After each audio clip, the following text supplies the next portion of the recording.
Hello guys, welcome to my channel. আবার একটা নতুন ব্লগ নিয়ে চলে এসেছে আপনাদের জন্য। দেখতে পাচ্ছেন পূজার জন্য নিয়ে যাচ্ছে দুর্গা ঠাকুর।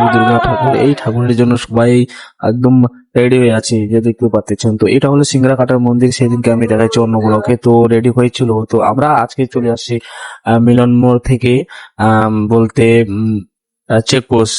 তো অবশ্যই তো দেখতে পাচ্ছেন আমরা মিলন মোড় থেকে যাচ্ছি, ডিউটি ছিল মিলন মোড়ের এইদিকে। তো মিলন মোড়ে যাচ্ছি চাম্পাশরি দিয়ে। অবশ্যই দেখতে পাচ্ছেন ট্রাফিক গার্ড গুলা কি নিয়ম তো বাতাচ্ছে। তো কারণ আমরা পৌঁছে যাচ্ছি চেকপোস্ট। তো কারণ হচ্ছে যেতে যেতে যে আমরা ভিডিও করছি, সেই দুর্গাপূজার খুব দৃশ্য একটা দেখা যাচ্ছে, রেডি হয়ে গেছে। তো আজকে থেকে তো পূজার ধাম চলবে, তো দেখতে পাচ্ছেন। তো অবশ্যই যারা আসার জন্য রেডি হয়েছেন, তো অবশ্যই আসবেন আজকে কালকে পরশু দিন। তো চম্পাশাড়িতে দেখবেন যা ভিড় আছে না, প্রচন্ড ভিড়। তো আজকেই তো প্রথম দিন, তাই এত ভিড়। তো অবশ্যই দেখলেন আজকে কোন জায়গায় এরকম আছে যে দুর্গা ঠাকুরকে আজকেই হয়তো বসানো হবে, অবশ্যই দেখতেছেন।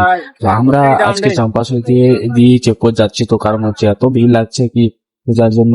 তো অবশ্যই যারা আসেন অবশ্যই আসবেন, আর আসার চেষ্টা করলে আসবেন। আর ভিডিওটা লাস্ট পর্যন্ত দেখলে খুব ভালো লাগবে আশা করি।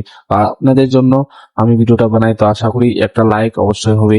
তো কারণ হচ্ছে এই যে চাম্পাশাড়ি ভিডিও কিন্তু আমি অনেকবার, দুইবার দিয়ে দিলাম। তো আশা করি হয়তো আরেকবার দেবো আমি ভিতরে যাই রেডি হওয়ার পর। তো আমি তো এদিক দিয়ে যাচ্ছি বলে তাই আমি ভিড়ের আমি ব্লগটা করে নিলাম আপনাদের জন্য। তো অবশ্যই দেখতে থাকবেন, আর আসলেই অবশ্যই হয়তো একটু তাড়াতাড়ি আসবেন, না হয় 12টার পর রাত্রে। তো অবশ্যই দেখতে পাচ্ছেন আমরা আছি এখন 9:30 থেকে 10টার দিকে আমরা যাচ্ছি। তো এত ভিড় যে কি জানি, আমরা তো জানি না এতটা ভিড় হবে। তো অবশ্যই দেখতে পাচ্ছেন প্রচন্ড ভিড়ের কারণে আমরা যাইতে পারছি না। আমরা ডিউটি থেকে যাচ্ছি, পূজা করতে আসি নাই, অবশ্যই দেখতে পাচ্ছেন।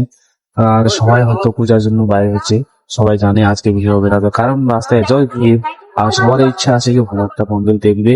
মন্দির খুব সুন্দর সুন্দর শিলিগুড়িতে মন্দির বানানো হয়েছে।